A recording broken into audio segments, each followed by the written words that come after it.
Hey there everyone, and how are you guys doing today? Welcome to another video here on Mobile Cup of Joe. So this video I have for you guys today is pretty spicy, a little hot, and kind of fiery. Now if you're not recognizing yet my puns from the unboxing of this device, I'll go ahead and tell you up front. In this video today, I'm giving you my full review of the Amazon Fire Phone. So this is the very first smartphone Amazon has ever kicked out, and I've got a lot to say about this device right here. Some of it good and some of it bad, but let's not waste any more time and go ahead and dive into my fiery review of the Amazon Fire Phone. But before we go any further, please go ahead and grab that coffee cup, fill it up, read it over, and sit on down. Take a swig from your mobile cup of Joe.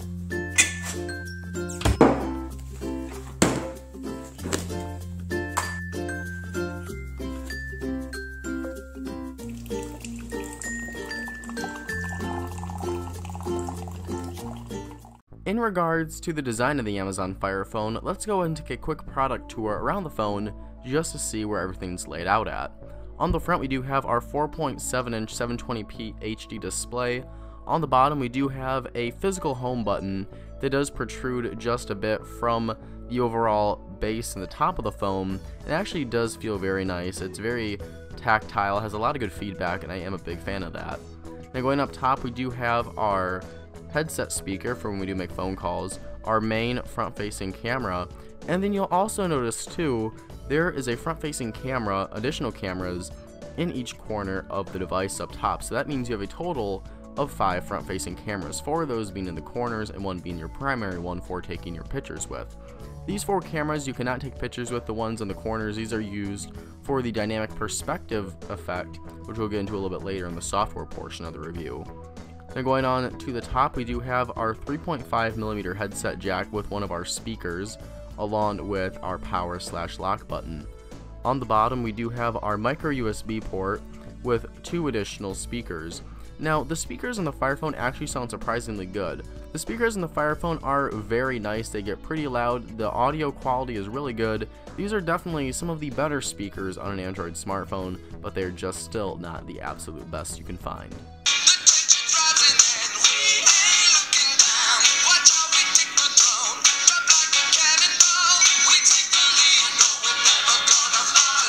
Going on to the left-hand side, we do have our volume rocker, and below that, we have an additional physical button. This is used for both accessing Firefly as well as a camera capture button, and below that we do have access to our micro SIM card slot. Going on to the right-hand side is absolutely bare, nothing going on here at all. Now, moving on to the back of the Amazon Fire Phone, you do see that Amazon logo there, and up at the top corner, we have got a noise-canceling microphone pinhole and a 13 megapixel rear-facing camera with LED flash. Now you'll notice too on the back that it is constructed out of glass. When you take the phone out of the box, you wipe it off with an alcoholic wipe. It looks really nice. The sun reflects off of it, reflections bounce off, and it looks very pretty with the Amazon logo right there. However, if you use the phone for a couple minutes, or really just for a few seconds, the fingerprints really do start adding up very quickly. And having a glass back, you really notice fingerprints much more than you do on something such as a plastic backing. So I'm not a big fan of having dual glass on here. There's also the chance that it's going to break or crack much more easily than something like an aluminum back or a plastic one would. Now along the whole frame of the device, we do have kind of a rubberized grip right here, because of course the front is glass, the back is glass, and then you have that rubber grip all around it. In regards to its actual design, the Fire Phone is really not that good looking of a smartphone. There's nothing necessarily offensive about it, but it is just so simple. It's black, and it's essentially a black slate for a smartphone. And also, on the front, having 5 front-facing cameras really is a bit distracting, and they're very noticeable, so that does take away quite a bit from the overall design, and just the fact that there's really nothing exciting about the phone in regards to its overall design. It's one of the more forgettable designs of a smartphone we've seen so far in 2014. Now, in regards to the display on the Fire Phone, it does measure in at 4.7 inches, and you have an actual resolution of 1280 by 720p HD, with a pixel density coming in at 312 pixels per inch. Now, I know a lot of people have been complaining about the Fire Phone being released in 2014 and only having a 720p HD display, when 1080p is definitely the norm and we're starting to make the move to 2K panels. Now if I lay the Fire Phone right down next to my OnePlus One, which has a 1080p display, yes, I do notice a difference in a better quality and sharpness overall on my OnePlus One compared to the 720p panel on the Fire Phone. With that said, if I'm using the Fire Phone by itself, nothing to compare it to, I don't notice anything wrong with the display. It is an IPS LCD panel, so outdoor visibility is pretty solid and viewing angles are top notch, and really 312 pixels per inch is perfectly fine. I have no problem at all with the 720p display. Yes, I do prefer 1080p obviously, but 720p doesn't require nearly as much power as a 1080p panel does, and really most average consumers are perfectly fine with a 720p HD display and aren't going to notice the difference between that and a 1080p one. And when Amazon's big focus and their big target audience with the Fire Phone is the average consumer, it really is a smart part on Amazon's end. So in regards to processing speeds, the Amazon Fire Phone is packing in some pretty impressive horsepower. You've got a Qualcomm Snapdragon 800 quad-core processor that is clocked at 2.2 GHz, as well as the Adreno 330 GPU and 2 GB of RAM. So in my use case with the Fire Phone, as the specifications would kind of tell you, it is no slouch when it comes to day-to-day operations. Browsing through the Fire Phone's operating system is very smooth. Viewing web pages is fast and snappy. You can play pretty much any game and not have any lag at all. And in general, it's just a very snappy phone. Now, my only big one complaint with the processing speeds in the Fire Phone, and this is probably too related to some of the operating system implementations to the device, is when you're booting it up for the first time after being turned off. So for me, I would turn the Fire Phone off every night before I went to bed, and then I would turn it on again in the morning when I woke up. And every time I did that, the phone would lag terribly for at least 3 minutes of it being on. So I would turn it on, I'd try to go to the lock screen, the dynamic perspective effect would lag horribly, I'd go to the home screen, and it would just be so glitchy, frames would drop so much that it was really unusable for that first 3 minutes, sometimes up to 5 minutes. And for a phone being released in 2014, that's really unacceptable. Again, I'm not sure if this is related to the processor itself, or if it's related to, again, that dynamic perspective effect with the Fire OS on the Fire Phone. So it's probably a combination of the two, but for whatever it is just a jarring experience when you turn it on for the first time. And even, again, for an average consumer, they're going to notice that and they're not going to have a fun time with that. So for really any phone, again, if you're releasing a smartphone in 2014, when you boot it up, it should be ready to go within a matter of seconds, not 5 minutes later. Now, in regards to the pictures and the camera quality on the Amazon Fire Phone, you've got a pretty basic setup of cameras on here. Up top, you do have a 2.1 megapixel front-facing camera, and then if you move on to the back, you have got a 13 megapixel shooter with LED flash. Now, surprisingly, the front-facing camera on the Fire Phone took really good pictures, actually. This isn't going to be a big selling point for the device, but I was pleased with the couple selfies that I did end up taking with the Fire Phone. Now, you go on to the 13 megapixel camera on the back with the LED flash, and yes, the sharpness is there in the image because it is a 13 megapixel lens, and the color is pretty accurate. For me though, personally, I just wasn't impressed or wowed by any of the pictures I took with the Fire Phone. I'm a big picture buff. I love taking pictures with my smartphone, especially smartphones that I get into review. But something about the camera on the Amazon Fire Phone just left me feeling kind of left out and like I was missing something. If you're just going to upload to Instagram or something, you'll be fine with the camera. But if you're looking for that something more in a flagship smartphone, especially one that has a flagship price, I was expecting and hoping to get a little bit more out of the camera performance on the Fire Phone. The Amazon Fire Phone, to my surprise, actually delivered really great call quality. People on my end came in through beautifully, and everyone I talked to said on their end as well that I was coming through crystal clear, and I got very positive feedback from them. And I try to stress this in all of my reviews for any smartphone. Call quality is crucial to any smartphone, whether it's an iPhone, an LG G3, a Fire Phone, a OnePlus One, whatever the phone may be, if it's a Windows Phone, Android, whatever the case is, call quality is extremely important for these devices. Now, the Fire Phone is an exclusive to AT&T, and I did not have any troubles with their service in my area. I live in a very, very rural part of Michigan, and I never had any trouble with dropped calls or anything. So the Fire Phone does perform very nicely as an actual phone. Battery performance, on the other hand, the device didn't perform quite as nicely as call quality. The Amazon Fire Phone has a 2400 milliamp hour battery packed inside. It is non-removable, and in my personal use case, I was only ever able to get out roughly 2 hours of screen on time for the device. Now, if you use the phone sparingly, you only check it a few times throughout the day, maybe for some email, texting, maybe some light video streaming, you can probably get 20 hours or so of use out of the phone. So a full day for sure, maybe a day and a half, but really that's just kind of standby time. Screen on time itself is very poor. 2 hours is not the worst we've ever seen in a device, but it certainly isn't the best either. So if you are taking this phone on a road trip, you are going to want to bring maybe a portable charging station or something, because this is definitely not the longest lasting battery in a smartphone. The Amazon Fire Phone is running Amazon's own custom Fire OS, and when you go to the home screen right away, you will notice at the top what Amazon calls your carousel of applications. These show up in order of most recently used, and if you swipe up, you will get a list of all of your installed applications on the device. Now with the carousel, each app below it has a list of settings that pertain to the certain application. So for the settings app here, we have some options for different settings choices. For the Silk web browser, we have options of websites that you visited recently, and if you back out of that and you go to your weather application, for example, you get a little forecast of your weather without actually having to open that certain app.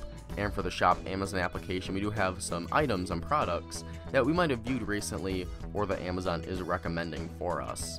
So overall, this is technically based off of the Android OS, but as you can see, it looks nothing like it, because Amazon has based it off of it, but they have designed it to meet their own standards specifically for the Fire Phone.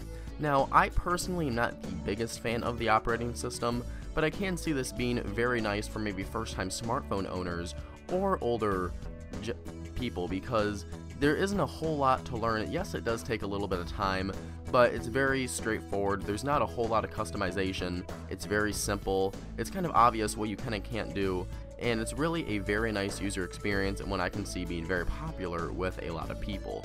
One of the biggest standout software features on the Fire Phone is without a doubt dynamic perspective. So as I talked about earlier in the design/build quality part of the review, there is a camera in each corner on the front of the Fire Phone. So you've got 4 cameras that are tracking your head movements at all times. So dynamic perspective is essentially this 3D-esque type of view throughout the entire operating system and the entire user experience for the Fire Phone. Every way you tilt the device and every way you move your head, things on the screen will alter and change their appearance and give you a very 3D feeling. So things aren't popping out the screen, but it's really more of a depth of field type of 3D. Now Amazon is really marketing this and pushing this as one of the highlight features for the phone. And yes, it is very cool to kind of see the lock screens and really everything on your home screen alter and change based on the way you're looking at it or the way you tilt the device, but really there's not a lot of functionality brought in here. It is cool for a few seconds, and there are some neat things you can do with it based on how you look at the device, but really I don't see any practicality coming out of it. It's cool, but there's no real big reason why it should be here aside from it being kind of a gimmicky addition. So some people will probably like it. You do have the option to turn it off if you do wish to do so, but I do have a hard time swallowing the pill that one of the biggest software features for a phone is one that is really so gimmicky like dynamic perspective really is. Now, the second big software addition for the Fire Phone is Firefly. You can access Firefly by holding down on the button below the volume rocker on the left hand side of the phone, or by selecting the Firefly application from your home screen. Now essentially what Firefly is your way to scan a product and find it on Amazon. So you can do this with products, you can do it with TV shows or songs, and for the songs and TV shows I found that it works surprisingly good. However, you can see right here as I'm trying to scan the LG G3 and a couple other products here on the screen, it doesn't really work all that well. Even with the G3 logo on this box right here, Firefly just has a really hard time picking stuff up. Now I tried this for numerous products while I had the phone, and I had a very difficult time getting it to scan items. Oh, it's interesting too, when I scan this Amazon logo, it brings up speakers from a completely different company. So Firefly has a lot of kinks to work out, and what I kind of can't wrap my head around is why this is such a standout software feature when if you go to the Amazon application on Android, there's a setting called Flow, which essentially does the exact same thing, and to my knowledge and what I've seen so far, does it possibly even better. So Firefly really could have been bundled as a software application. There's no reason why this should be exclusive. Really, it's not exclusive, but there's no reason why this brand should be exclusive to the Fire Phone when the same functionality is found on the Amazon application for any Android device. And when it really isn't this great of a software feature, when it doesn't work so often, it's again a big software addition that Amazon is marketing for the phone, but just doesn't really live up to the hype like Amazon was hoping it would. On the Amazon Fire Phone, if you swipe down from your notification drawer and select the Mayday icon, you'll be transferred to what I think is the coolest software edition on the Fire Phone. So Mayday is Amazon's 24/7 instant access to any Amazon technical support representative if you have a question for your phone.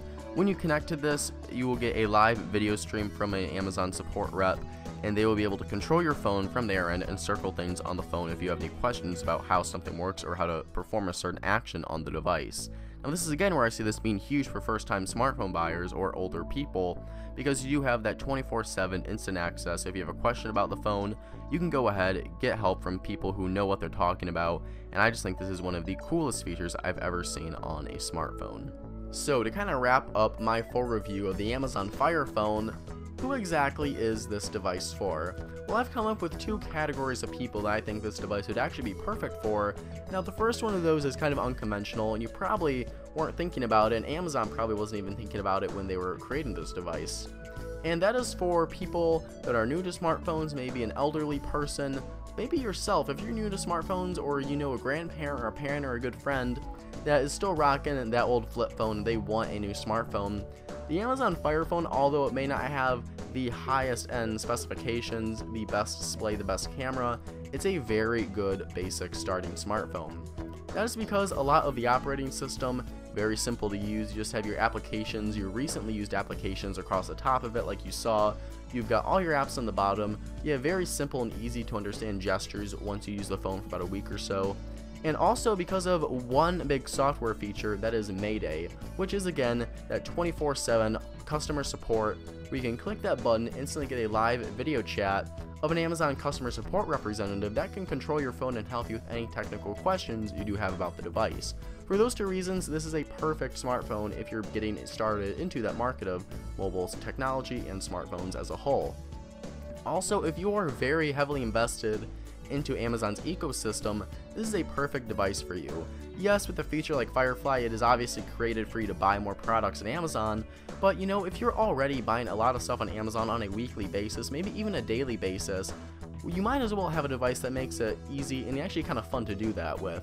If you are, again, constantly buying products on Amazon, you're reading the books on your Kindle, you're watching instant video on your Fire TV, you know, if you've got all those things rocking for Amazon, especially if you're a Prime subscriber, listen to Prime Instant Music and all the awesome features that Prime does have to offer, this really is a great phone for you. It may not have all the features like something such as an iPhone, an LG G3, a OnePlus One, but if you are a dedicated, a loyal Amazon customer, you really will have a great time with this phone. I am a Prime subscriber myself, and I love the addition of having such easy access to Prime Instant Music, to Prime Instant Video. The Amazon application runs incredibly on this device. Again, it's obvious Amazon wants you to buy their content both digitally and physically with the Fire Phone, but again, if you're already doing that, you might as well in something that makes it enjoyable to do so.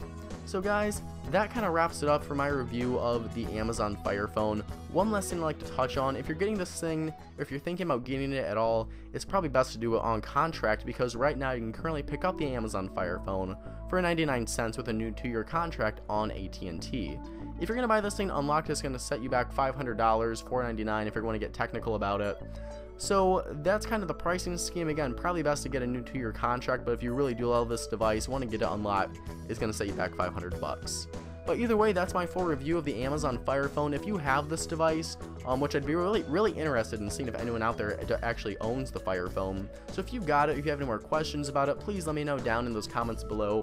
For me personally, I probably wouldn't buy the phone just because I'm not really the person Amazon is marketing this towards. Yes, I do a lot of business with Amazon. Like I said, I am a Prime subscriber, but I don't see myself using the service or the website and the company as a whole with their features and their services that much to really justify me purchasing this phone. Plus, you know, I've got a OnePlus One. I'm used to that 3 gigs of RAM, the insane battery life, so if you're a casual user, an older person that is looking to get into smartphones, or you're just so in love with the Amazon ecosystem, this is a perfect smartphone for you. So guys, thank you so much for watching this video. If you liked the video, please go ahead and hit that like button if you did like it. If you super duper loved what you saw and you want to see more, please go ahead and click that subscribe button below. And if you want to stay in touch some more, go ahead and follow me on Twitter, where I am at Mobile Cup of Joe, and also feel free to circle me on Google+, either on the Mobile Cup of Joe page or on Google+, where I am Joe Maring. So thank you guys so much for watching. Have a wonderful day, and I will see you all in the next video. Bye-bye.